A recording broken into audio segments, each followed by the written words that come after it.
So ayan, yun ang gusto niya mangyari. Yung pag nahit niya yung init, automatic siyang andar. So, pag back to normal yung init, titigil yung fan.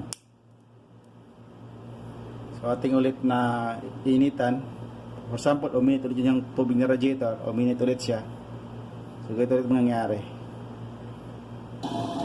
Yan, aandar ulit siya.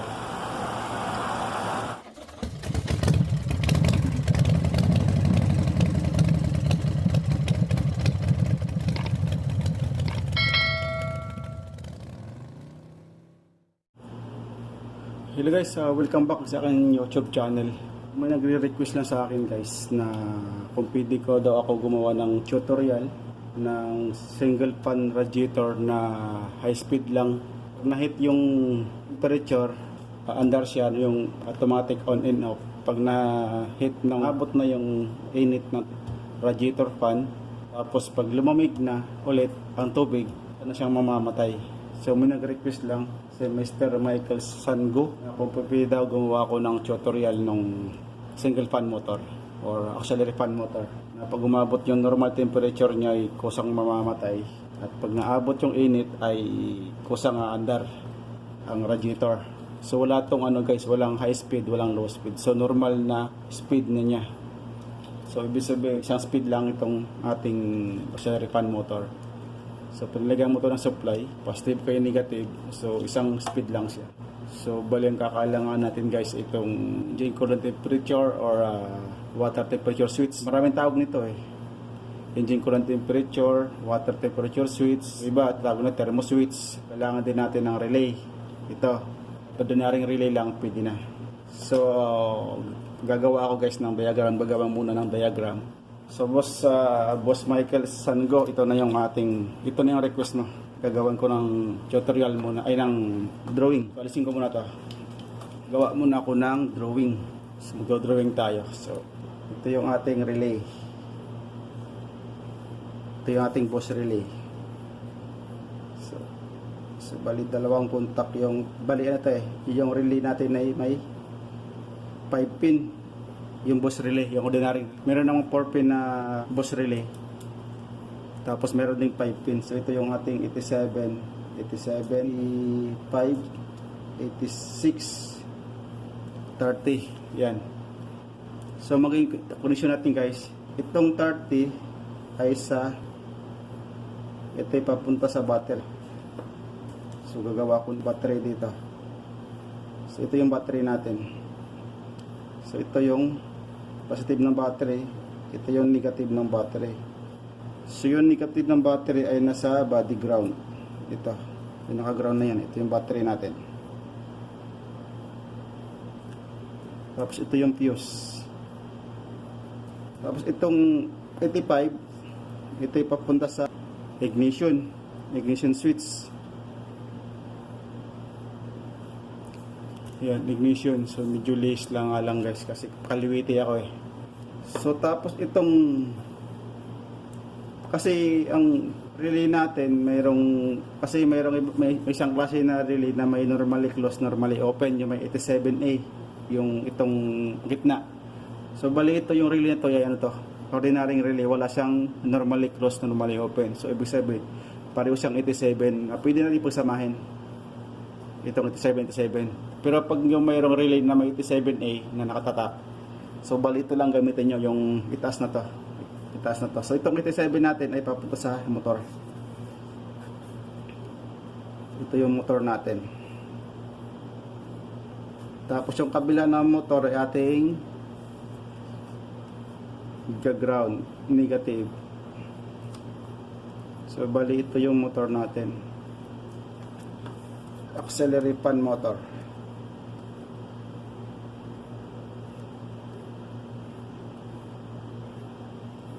Auxiliary fan motor. Yan, medyo liis nga lang guys. Pagpasensyahan nyo na. Tapos ito yung ating 86. Ito papunta sa thermo switch. Dito sa may switch na ta. Thermo switch sa engine coolant temperature. Maraming tawag eh. yung kaya ano, water temperature switch. So pag makuha niyong switch guys, dalawang pin. So kabila ng pin nun ground natin. So, ito yung switch natin. So yan. So ganyan na eh.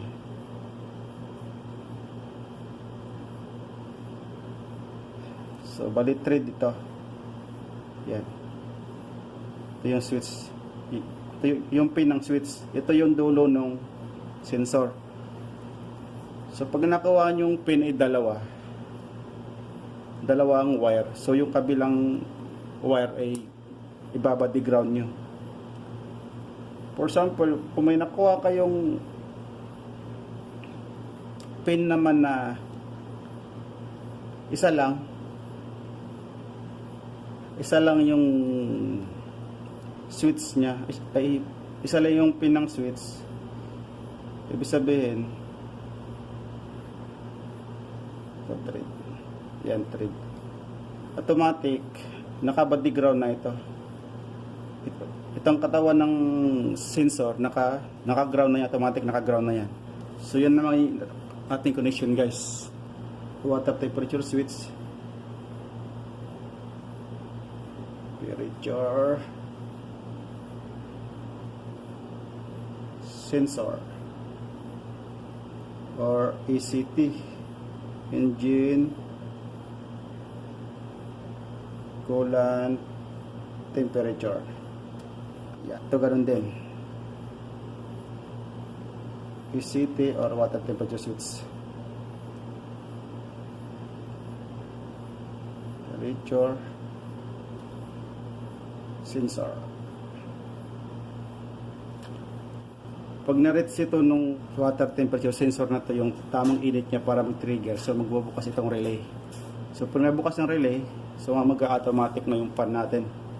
Tapos pagbalik to normal na yung init ng radiator, so back to normal na rin siya. So mag-disconnect na rin siya. So wala na siyang trigger dito. So guys, ating actual itong diagram na to. Kukunin ko yung fan motor. So ito ay 87. Bali ito ordinaryong relay. Puro 87 lang ito, walang 87A. Ordinaryong relay. So ang gawin natin, pagsamahin na lang natin yung dalawang 87. So yung dalawang 87 natin papunta sa motor. So malin dito guys, kasi ito naman yung motor na to. For example, kasi dapat na ikot nito, yung papunta sa makina yung buga ng hangin. So pag nagbaliktad lang yung pag nagbaliktad yung kabit nyo ng wire, for example, pag kabit nyo yung buga niya ipalabas, ibig sabihin, yung wire lang pagbaliktarin nyo para yung hangin na ipapasok sa makina. 87, maalin dito. So bali ito, pula lang natin. Itong pula, gawin na sa 87.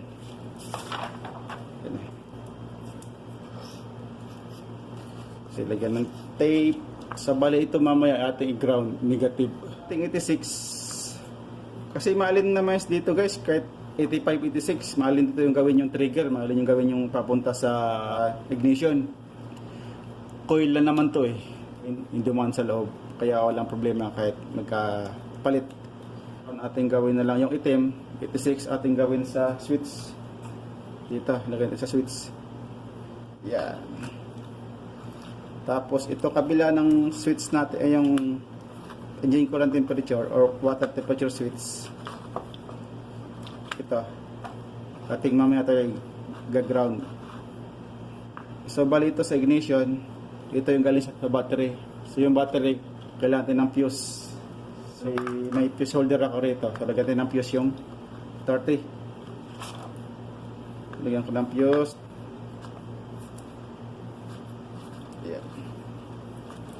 Kasi marami na lang akong ginawang video na version ng cherry fan motor. Gumamit ako ng 4 na relay para sa high speed ordinaryong relay. Tapos yung relay na may normally closed, normally open. So ito yung ating ignition switch. So dito sa 85 ang ignition. Bali ito yung switch ating pinaka-ignition. So alisin ko na to. Ito si battery. Ito tayo, battery. Ito, kabila. Ito si negative, positive. So positive sa ignition guys, pagsamahin natin yung battery. Dito rin kakabit. Yan. Ito yung pinaka-ignition switch natin. Ito yung battery. So ito yung itong negative natin. So ating ilalagay dito sa battery. Tingin sama sa radiator clip. Tapos itong switch na to. So ito yung negative itong kabila ng switch. So naka-negative. So yun guys, testingin natin. Kunwaring itong lighter ang ating tubig ng radiator. So ating painitan itong water temperature switch. Hindi ko lang kung ilang init nitong temperature na to para siya gumana itong switch na to. Yan. Yan, gumana siya. So ibig sabihin, pag umit ang tubig ng radiator, kaandar. Ito yung gustong mangyari ng ating itong gustong mangyari ni Mr. Michael Sangu. So ating palalamigin. So ayan, yun ang gusto niya mangyari. Yung pag nahit niya yung init, automatic siyang andar. So, pag to normal yung init, titigil yung fan. So ating ulit na initan. For example, uminit ulit yung tubig ng radiator, uminit ulit siya. So ganito ulit mangyayari. Yan, aandar ulit siya.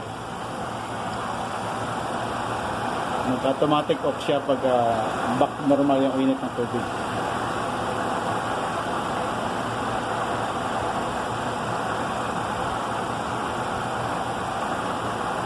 So matagal na lumamig.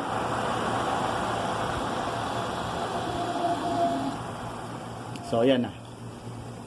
Ayan na guys. Okay na, off na.